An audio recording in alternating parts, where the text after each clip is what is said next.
Tim, can you speak more about Dnata, their services and their presence in the market? Yeah, so Dnata is an international ground service provider. We operate at 137 locations around the world at 36 countries. We provide ground handling services, catering services, and travel services, all for the industry of aviation. So, you have been in the industry for more than, I think, more than decades, or maybe 5 or 10 years. A few Yeah. years. Uh, how about the digitalization of airports? What do you think the most significant benefits of this digitalization of airports? Yeah, I think digitalization of airports is an increasingly important topic to talk about. We can see that with digitalization comes a change in customer experience and customer expectation through that space. So as Dnata, we believe in innovation and we work on a lot of innovative projects to try and make sure that we are enhancing customer value and their experience through all of our touch points. There is a process of digitalization of airports getting increased day by day. Do you think there is a lot more need of modifications or maybe maximizing this process as early as possible? I think it depends on the market. So, we're dealing in an industry that has legacy infrastructure within airports. So when you go and look at new modern airports today, they're very heavily digitalized and their processes are built in such a way that enables a seamless flow of traffic and a seamless experience for customers. There are other airports that have older infrastructure and need a longer time to adapt those processes and may need to create more niche solutions in that space. There's no doubt, though, in either way, there is a change in customer experience and the industry is moving forward within digitalization. For any process, there will be challenges. And what do you think the most pressing challenge for the airports? While implementing this digitalization, what would be the main challenges that airports are facing these days? Yeah, I'm not sure. I mean, there's challenges in everything that does occur, but I think it's equally a huge opportunity. So for Dnata, we are looking, or we invest in significant amounts of infrastructure and equipment to help us move forward in this direction.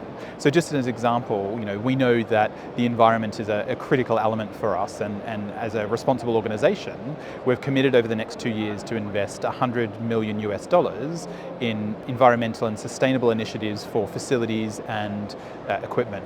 And here, particularly at the airport show, we've got on show at the Sustainability Pavilion, the apron, all of our electrified equipment, which really taps into changes in incremental technology that we're being able to adopt as an organization, but at the rate of change which is suitable for airports with the infrastructure that becomes available. So, can you specifically speak about an individual technology which is evolving in the market for the process of digitalization? Oh, I think there's a huge amount of them. What we saw over COVID with, just as an example of electrified payments, Apple Pay, Google Pay, everything on your mobile, that has changed the landscape and has made, consumers more savvy with technology. If we now look at biometrics, and we see many airports investing in biometric capabilities for passport control and identity management, these are all steps forward within the industry in various processes. The digitalization process of airports, how do you think has been evolved? Before pandemic, it was on the talk of the town, or just after pandemic, it started to boom? I think innovation in the aviation space has always been there. I think what COVID has capitalized or created is a faster moving pace of adoption of digital innovative solutions.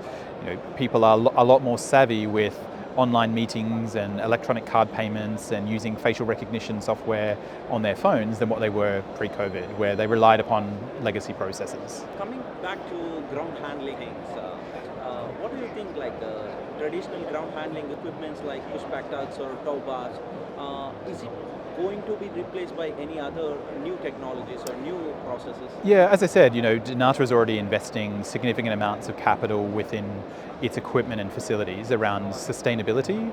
I think the next evolution of that is around autonomous vehicles and how does autonomous AI and other aspects of technology be brought into this space. It's certainly available. We look at the show today and we can see various companies that we work with who have technology in this space, but I think it's around the rate of change of adoption based on the airport infrastructure. What is your say on sustainability topic? Yeah, sustainability is something I'm incredibly passionate about, and I'm very pleased to work for an organisation that also has that as part of our values. As I mentioned, we have large amounts of investment within sustainability, 100 million US dollars, and it's something as a global organisation we need to be incredibly conscious of, and everyone within the sector needs to be incredibly conscious of, to make sure that we're protecting the environment for the future generations to come.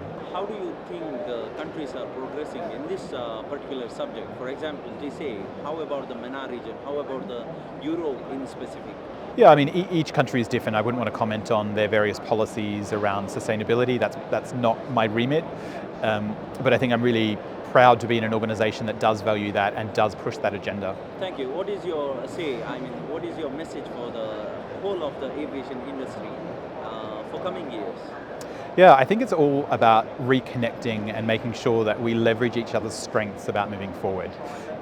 Change is about the adoption that we make and the willingness to make that change and move forward. So that's, I guess, my one tip. Thank you.